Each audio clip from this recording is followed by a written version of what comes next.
আজ রান্না করব আচারি সজনে। এর জন্য তেলের উপরে 5 ফোড়ন শুকনো লঙ্কা দিয়ে দিলাম। এবার সজনে ডাঁটা আর আলুটাকে ছেড়ে দিলাম। বেশ সুন্দর করে এটাকে নাড়াচাড়া করছি। দারুণ লাগে এটা খেতে।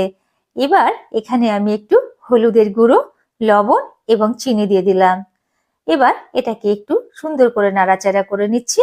পরিমাণ মতন জল দিচ্ছি যাতে এটা সেদ্ধ হয়ে যায়। ঢাকা দিয়ে দিলাম সেদ্ধ হওয়ার জন্য। ঢাকা তুলে নিয়ে সরিষা এবং কাঁচা লঙ্কা, যে যেমন ঝাল খাবেন লঙ্কাটা দেবেন। দেখুন আলুটাও সুন্দর সেদ্ধ হয়ে গেছে। এটাকে নাড়াচাড়া করে নিয়ে আর একবার ঢাকা দিয়ে দিলাম।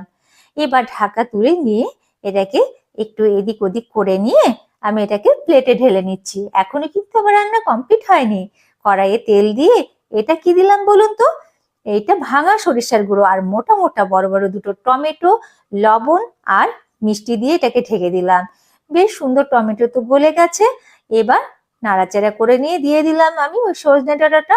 এবার বেশ সুন্দর মাখো মাখো হবে। মানে দুটো টমেটো যেটা দিলাম, নুন ঝাল মানে টক মিষ্টি ঝাল, এটা হচ্ছে আচারি সজনে। খুব ভালো লাগে, করে খাবেন। কেমন লাগলো আমার এই আচারি সজনে জানাবেন।